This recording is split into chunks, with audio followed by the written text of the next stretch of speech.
Então vamos lá? Bom, vamos conversar hoje sobre dólar, né? Tá acontecendo muita coisa, o dólar não para de subir, o investidor tá preocupado e a gente vai conversar um pouquinho sobre essa questão e sobre como você pode lidar com esse assunto, se a sua carteira tá ali sendo impactada por isso, como ela tá e sim, está, todo brasileiro aí tá sujeito à flutuação cambial. Quando a gente tem investimentos, a gente fica mais pobre internacionalmente se a gente não tem essa diversificação em dólar. Para você que não me conhece ainda, meu nome é Raul Sena, eu sou sócio da maior consultoria de investimentos do Brasil, ligada aí ao BTG Pactual, né, que é o maior banco de investimentos da América Latina, e a gente vai debater o porquê que o dólar está nessa alta, o que está rolando, o que você pode fazer para se proteger disso. Para você que vive numa bolha e não percebeu, o dólar bateu aí R$ 5,86, uma das maiores cotações dos últimos tempos, pressionando ainda mais a economia local, encarecendo produtos importados, e não só esses produtos importados, tipo tênis, sei lá o quê, mas as coisas do dia a dia, o preço do pãozinho, o preço de um monte de coisa. E o que está fazendo o dólar ficar tão alto, né? Por que o dólar cresce ou cai? A primeira coisa que a gente precisa entender é que hoje em dia, com o câmbio flutuante,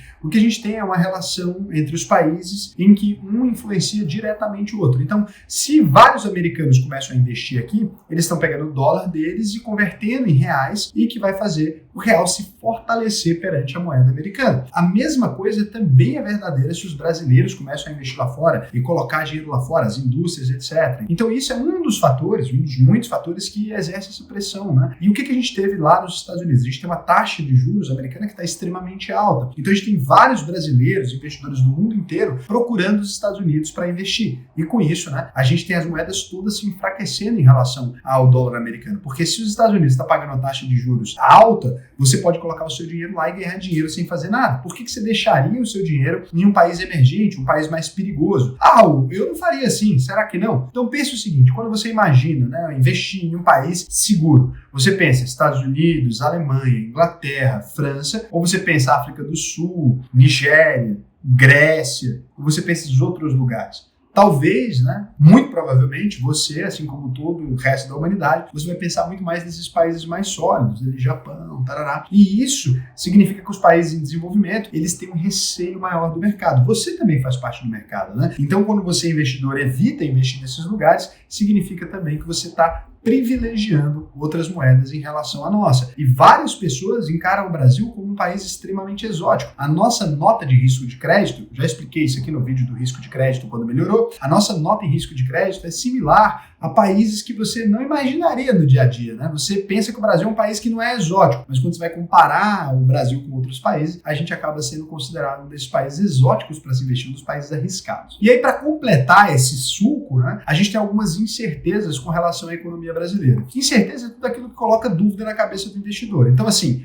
as contas públicas e a política fiscal do governo Lula têm deixado o mercado em alerta. As pessoas estão pensando assim, será que realmente eles vão conseguir diminuir esses gastos? O governo Lula não parece estar preocupado com gastar esse tanto de dinheiro que está gastando, né? O Haddad fala toda hora que a política fiscal é importante e tal, mas de repente ele gasta mais. O Lula fica sempre falando que o Brasil está gastando pouco. Então, com relação a isso, investidores podem pensar, poxa, então pode ser que o Brasil não tenha nem a intenção de começar a melhorar essa política econômica. Na verdade, pode continuar gastando desse jeito. E aí, essa instabilidade econômica interna, essa dificuldade de conter os gastos, né? Lembrando que o país ele tem uma arrecadação, que é aquilo que ele cobra da gente de imposto, e ele tem um gasto, que é aquilo que ele gasta. O Brasil, ele está gastando muito mais do que ele arrecada. Então, ele está em déficit. É isso que a gente chama de déficit primário. Quando a gente fala superávit, a gente está dizendo que o Brasil arrecadaria mais do que ele estaria gastando. Então, no caso, o Brasil tem gasto muito mais dinheiro do que ele arrecada. E aí, o mercado brasileiro e o mercado internacional, ele vai ter esse ressentimento. Ele fala, poxa, vocês estão gastando muito mais. Será que vocês vão conseguir honrar essas dívidas lá na frente? Porque vocês estão se endividando. Estão passando um cartão de crédito. Será que vai dar mesmo para pagar isso? E aí, esses problemas já estavam acontecendo no Brasil desde ali 2022. A gente já está meio que acostumado, já tinha uma pressão forte sobre o dólar.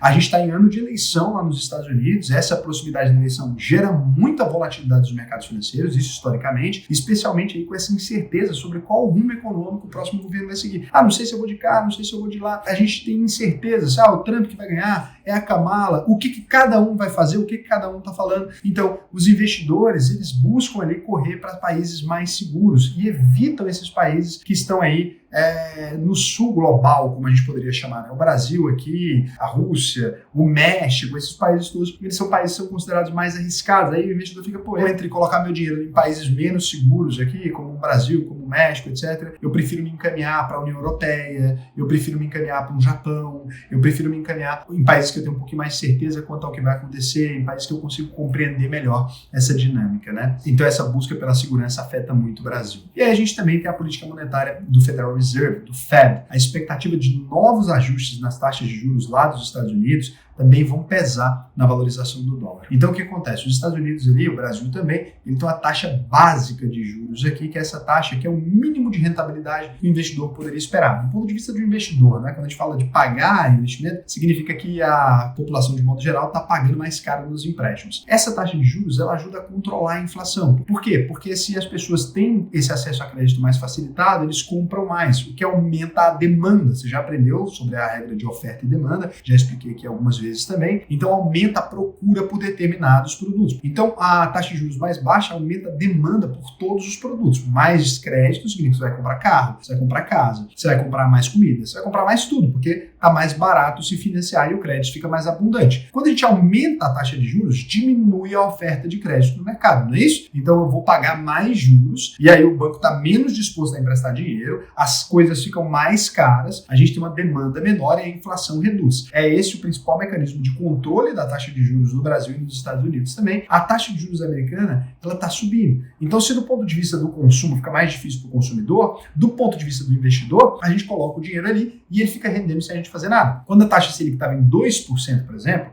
o Brasil chegou a isso ali depois da pandemia, você ia pegar o seu dinheiro e ia colocar no Tesouro Selic? Pô, tá rendendo 2%, tá rendendo muito pouco. Você estaria perdendo dinheiro para a própria inflação. Então, nesse cenário, você buscava investir em bolsa, você buscava investir no investimento físico, você buscava abrir uma empresa, etc., porque a taxa de juros estava muito baixinha, então você precisava ter aquele retorno. Não dá para você ficar sentado somente colhendo juros. Agora, se a taxa de juros começa a subir, igual a brasileira agora está em 10,75% ao ano, e a taxa de juros americana está acima dos 5%, o americano estava acostumado com taxa de 2, 3, ele fala, pô, agora já compensa não fazer nada, já compensa eu deixar esse dinheiro quieto aqui mesmo. Não vou buscar mercados emergentes no Brasil. E aí você vê a Bolsa de Valores caindo. É engraçado, né? Como tudo isso se fecha em um ciclo. Então você vê a Bolsa de Valores brasileira caindo à medida que a taxa Selic brasileira vai aumentando. É normal.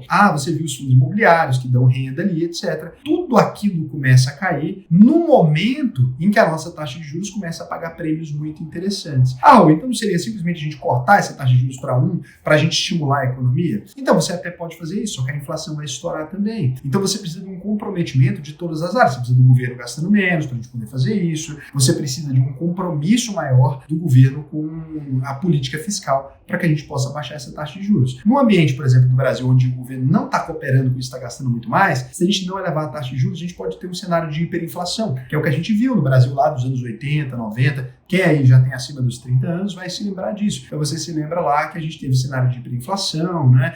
Os fiscais do Sarney, aquela coisa toda, a gente teve que mudar de dinheiro várias vezes. Então o que o Banco Central tenta evitar é esse lugar, e é por isso que a gente não pode ficar mexendo na taxa de juros aleatoriamente. Mas quando a gente mantém ela mais alta, então ao mesmo passo que a gente atrai investimento, a gente está aumentando a dívida pública, a gente está diminuindo a fluidez da economia, a gente não está conseguindo operar, né, de maneira que seria ideal para a economia, para a geração de emprego, para a gente poder crescer o PIB, etc. A mesma coisa está acontecendo lá nos Estados Unidos, no mesmo momento, os Estados Unidos está enfrentando um cenário de inflação que para eles é alta, é óbvio que para o padrão brasileiro é muito baixa a inflação de lá, mas também para eles é alta, então a gente teve essa situação toda. E aí tudo isso teve um reflexo no dólar, graças a todas essas conjunturas, e não só a elas, né? Aqui a gente precisa fazer uma simplificação para você que não entende muito de economia compreender, a gente começou a ter essa elevação do dólar.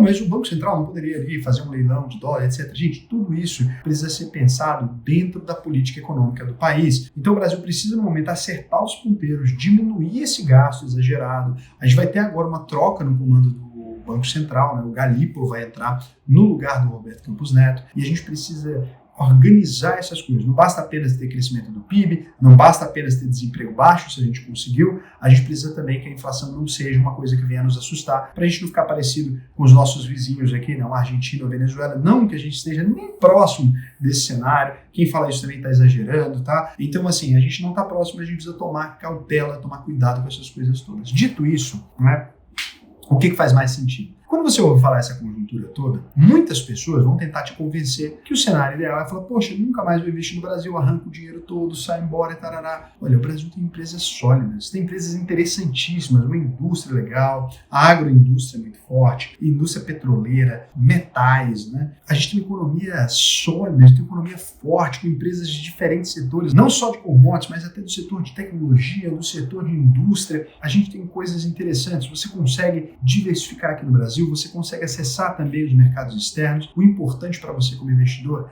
é ver o que está barato no momento e adicionar na sua carteira. Então assim, tinha uma empresa ali, há 2 anos atrás você queria pôr na carteira, estava cara. Presta atenção, faz a sua análise, observa os indicadores, aproveita, inclui agora. Tem aquela renda fixa que está pagando legal, está cobrindo o IPCA, a gente sabe que aquilo ali está interessante, coloca na sua carteira, né? Está com cobertura da inflação, rentabilidade real, coloca na sua carteira. Mas eu sempre quis diversificar internacionalmente. Você já deveria estar diversificando internacionalmente, investir somente no Brasil, que é um país aqui, né, do sul global, um país que não tem essa relevância no mundo, não é a única coisa que você deveria fazer. Ter um patrimônio maior, passei dos 100, 300 mil reais ali, vai colocando esse dinheiro lá fora, só não se deixa guiar 100% pelo noticiário. Esses mesmos caras que agora estão dizendo que o Brasil vai acabar, lá atrás, eu postei até uma piadinha na comunidade, eles estavam dizendo que o dólar não passaria de 5. Lá atrás estavam dizendo que era o melhor momento para você investir em reais. Então assim, normalmente toda análise, ela é repleta de vieses, ela tá cheia de coisa que a pessoa quer colocar ali dentro. Então pense direito, pense pela sua cabeça. Pega os vídeos antigos aqui, eu não falei de dólar agora, eu falei de dólar desde que o canal foi criado. Tem um vídeo aqui de 4 anos atrás, pode ver, eu tava lá até jovem, não tem como modificar isso, né? Tava todo jovenzinho falando, a importância de investir direto no exterior, olha que bacana que é, dólar caro é aquele que a gente não comprou. Quem acompanha o canal aqui tá sabendo. E agora eu tô te dizendo, aproveita as oportunidades que se desenharam no Brasil, aproveita os fundos imobiliários, aproveita essa coisa toda, porque isso não dura para sempre. Lá na pandemia teve gente que deu risada das minhas compras, etc. Aí 2 meses depois estava me chamando de gênio. 1 ano depois está falando que eu era genial e que eu sabia e que agora o momento é outro. Então assim, sempre o mercado financeiro ele vai transferir dinheiro dos ansiosos para os estáveis emocionalmente. Lembra que você precisa compreender esse movimento, perfeito? Então assim, vale a pena investir no Brasil agora? Pra caramba. Vale a pena investir em dólar? Sempre valeu a pena. Vale a pena investir em Bitcoin? Nesse momento não, porque já está muito mais alto. Você deveria ter investido quando o mercado estava com medo. É importante estar agindo sempre o contrário daquilo que o mercado está falando. É a verdadeira e antiga frase, né? Venda ao som dos violinos, compre ao som dos canhões. O canhão está cantando? Compra, porque esse é o momento que você pode aproveitar. Raul, mas você nem vende. Exato, só compra porque o jacarezão está sempre de boca aberta, beleza? Sempre esperando para colocar isso na carteira. Agora, e você? Tá aí do outro lado, pensando, eu não consigo compreender muito bem esse lugar, eu ainda estou meio em dúvida daquilo que eu deveria fazer. O que você vai fazer? Acesse aqui, auvp.com.br, vai agora lá, preenche para mim esse questionário, faz a sua análise de perfil, preenche o questionário, são algumas perguntinhas curtas aqui, e que vão me ajudar a compreender se você é o perfil de pessoa que eu estou procurando para ensinar a investir. Por que a gente não aceita todo mundo? Por que a gente não coloca todo mundo aqui? Porque a UVP devolve 100% do seu dinheiro se você não ficar satisfeito. Então assim, vai ser um prazer para mim te ensinar a investir no Brasil no mundo inteiro. E se você falar que não está satisfeito, eu mesmo devolvo 100% do seu dinheiro. Preenche o questionário para mim, vai ser um prazer te ensinar a investir. E além de tudo, você vai ter acesso à nossa plataforma exclusiva, vai ter investimentos exclusivos em dólar, em real, a gente tem plataforma dolarizada também. Então vai lá, que vai ser muito bacana, tem a comunidade 24 horas, turma agora de novembro aí, já as menores turmas do ano, é o momento que a gente consegue ter interação maior, tá? Vai lá. E vocês devem estar reparando que eu não estou no cenário tradicional, o áudio não está aquela mil maravilha, Raul, o que aconteceu? Eu estou aqui num evento na Praia do Forte, aqui na Bahia, um lugar incrível, sensacional, desci no aeroporto de Salvador, o pessoal aqui educado, tudo, adora esse lugar, então vou gravar esse vídeo aqui, espero que amanhã eu já tenha conseguido voltar para o cenário, tudo normal, você sabe que eu não deixo vocês na mão, e cara, é isso. Então, obrigado para vocês, boa segunda-feira, para mim, bom domingo de cá, nesse momento está saindo o vídeo, devo estar ao vivo, lá na UVP, dando aula para os alunos novatos. Então, um beijo para você, até amanhã.